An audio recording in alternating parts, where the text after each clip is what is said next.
I remember distinctly when I was a kid. My sister would come home from college and she'd bring Tupac's Greatest Hits album. But she said I could only listen to 2 songs because the rest had lots of cursing.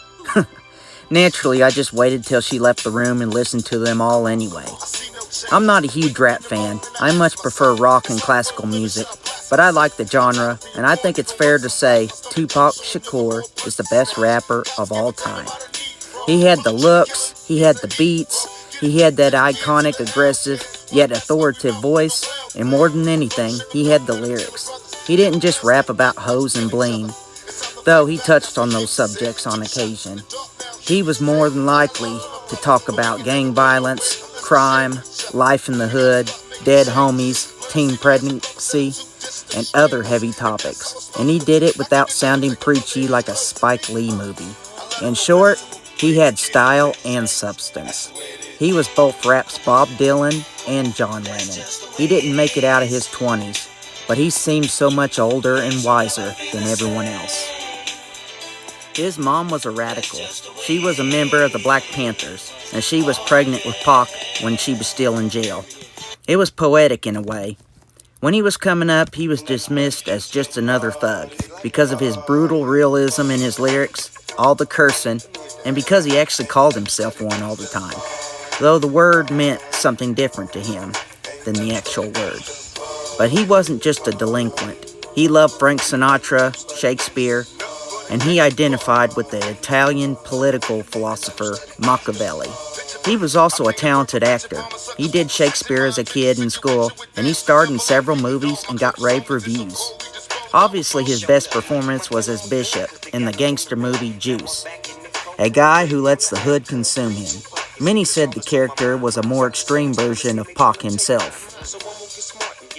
To me, his best album is Me Against the World. That was where he reached his peak as an artist.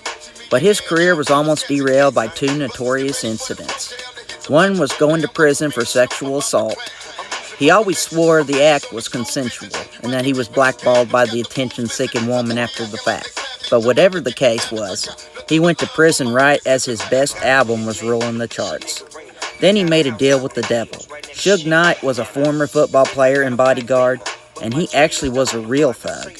He formed Death Row Records with former NWA star turned solo artist and producer Dr. Dre.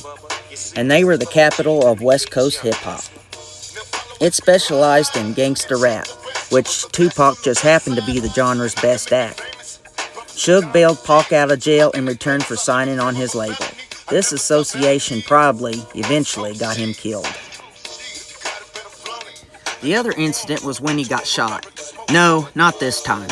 He survived it the first time, despite being shot in the head, groin, and hand.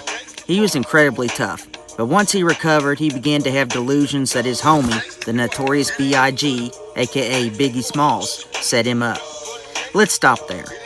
The notorious B.I.G was considered the best rapper of the East Coast, and he and Tupac were friends back then. But Tupac turned on him after he got shot, believing that Biggie either knew about the hit and didn't tell him, or that he was involved in it personally. Obviously, there is no evidence for this, and it was just a delusion from Pac, who was always a paranoid type. But the two were mortal enemies from then on out, and the feud, which began by the greatest 2 rappers of the time and former friends, became the infamous East Coast-West Coast War. On one side, you had Bad Boy Records, a New York record company featuring B.I.G. and Puff Daddy, a.k.a. P. Diddy. Yuck. On the other, you had Death Row Records, based in California, which featured, among others, Snoop Dogg, Dr. Dre, and Nate Dogg, along with Pac. It's hard to imagine now because the 2 rappers are widely beloved. But back in the late 90s, you were either a Pac guy or a Biggie guy, and you were expected to hate the other side. Thankfully, that's no longer the case, but the feud got heated. Biggie put out a song called Who Shot Ya, which Tupac mistakenly believed was about him. He then made what I consider to be the most vicious diss song of all time, Hit 'Em Up, where he shreds his former friend to pieces, along with the whole East Coast rap scene, going on about how Biggie was fat, disloyal, and worst of all, how he claimed to have slept with Biggie's wife. It was a low, low, low blow, to say the least. After Tupac put out his most famous album, All Eyes on Me, which was a double album epic featuring lots and lots of featured guests, he went to a Mike Tyson fight with his new best friend, Suge Knight. He got into a fight with some unknown guy, and he beat the crap out of him. Later that night, he and Suge stopped at a red light, and he was met with a car with a shooter. He was shot multiple times, and he died that night. The super tough Pac had finally had enough.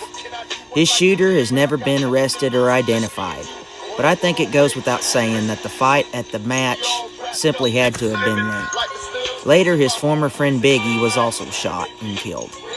Many believe it was retaliation for Pac getting shot, but this is speculation.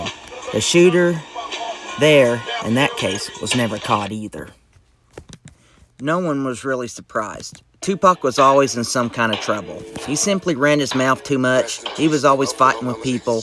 He often turned on former friends for sometimes petty reasons, and he simply lived too rough to live long in this world. He was just 25 years old.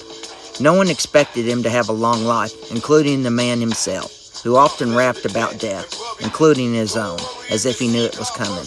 But his death was a tragedy. To me, rap has never been the same since. Many albums have been released after his death, so many that there are still some people that think he faked his own death. But the truth was, Tupac was a workaholic, and he simply had tons of music in the vault that hadn't been released. Many consider him the best of all time. Snoop Dogg even said he was. He inspired everybody from Eminem to 50 Cent and Jay-Z, and even guys he feuded with like Nas. Some rappers like DMX and Ja Rule basically made a career out of being like him. But there has never been any like him, before or since. By the way, check out the awesome documentary of his life called Tupac Resurrection. It's awesome, and it's just the man in his own words. It goes without saying, you don't have to be a black kid from the hood to appreciate his genius. In fact, you can even be a hick from Missouri with a small YouTube channel. Goodbye, Pac. How long will they mourn you?